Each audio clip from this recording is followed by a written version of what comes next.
Hey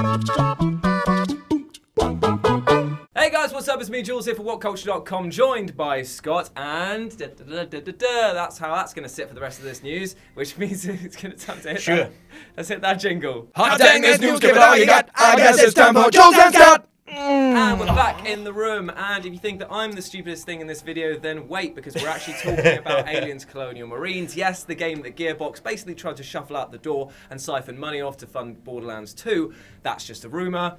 But yeah, anyway, there's... Some old wounds are being reopened with this game. A lot of people have a relationship There's been some to newish news on this, basically, that the AI in this game was pretty abysmal. Yes. Like, the game itself had many problems, but one of the big ones was the now infamous "Hello, my honey, hello, my darling." The dancing xenomorph.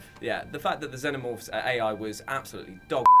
And it turns out that somebody's done some digging and found out in the code that it was actually a one-letter typo that would have actually made a huge difference to the game. So modder James Dickinson was delving through the code, and obviously with like specific. What have you done? You've ruined the illusion. I don't want it to pull focus. Okay.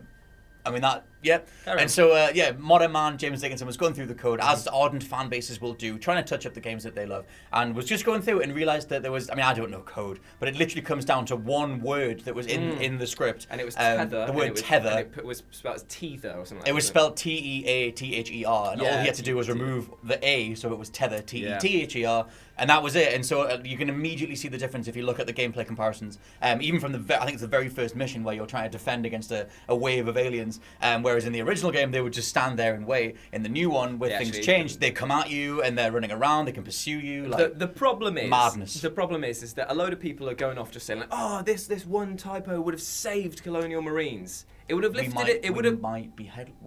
We might call our video that. Yeah, I know, but might being a big thing. But the thing is, it definitely raises it from a 3 to a 4. Like, the game had so many problems. The biggest one was the fact that they heavily marketed it as being the actual official sequel to the original film.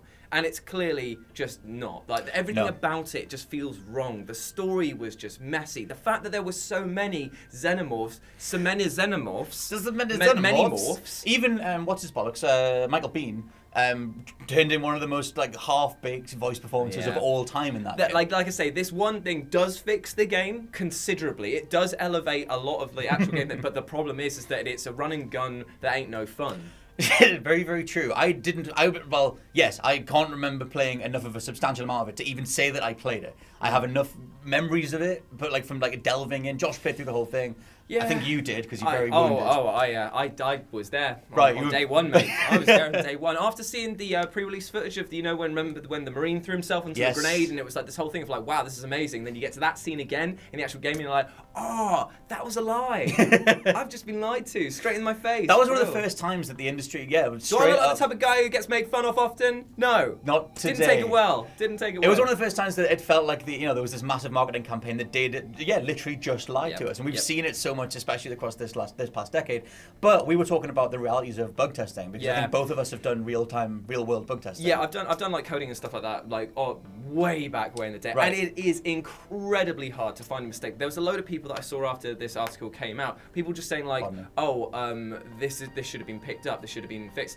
It is actually genuinely really hard to find a bug in a sea of this. Imagine basically like you've got the Matrix code running through there, and at one point there is a tiny mistake there. You're meant to be able to notice that. The thing is, they could have built software to help them with this, and I'm sure that a company as big as Gearbox should have had something like that in place, but I'm saying that these sort of things definitely happen. I mean, I actually worked on a game called Street Racing Syndicate, if you want to go and Google that. Right. And so, sometimes you get specific bugs where you've got to recreate something, like crash this car, or for my case, crash this car into this part of the track at this speed, at this angle, that'll cause the game to crash. Try and recreate that. I would, to some degree, Gearbox's thing, with it being a typo, it's just like, they should have just seen it. But if you ever watch someone coding, the speed at which they go, depending on what they're coding, you can just fly through some stuff. Yeah. And as far as I know, off the top of my head, in the studio, away from a keyboard, E and A are right next to each other.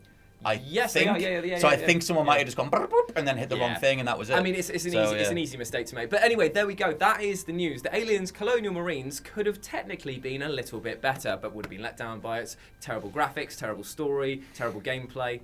Just an ugly game, really. Just saying. It ain't gonna win no awards. No, it's not. It might have been playable though. I mean, this makes me want to go and check it out. I love Alien and Aliens. I want to go and see it. My advice would be to anyone who wants to play an Alien game, just go play Alien Isolation. It is the best. It is the best one. Maybe AVP. The original AVP. The original AVP was pretty good. Was it on the Jaguar? Oh god, no, I was like PC's what I played PC, on. yeah. But it is worth pointing out, it's the very last thing to point out, that at this point there's no plans to do a console patch. Gearbox haven't commented on this yet. So this is anyone cares. But if they did it, I would go play it. Like if they, I mean, it's what I'm going to say is it's only on PC for now, because obviously it's modding. You've literally got to go into the game's source files. You can change it yourself if you have it on PC. You can Google it, you can fix it yourself. For the rest of us who might want to play it on consoles, you can't for now. But assumedly, with it being literally one digit, Gearbox could just reopen the master file, do the thing. That's probably what it's called.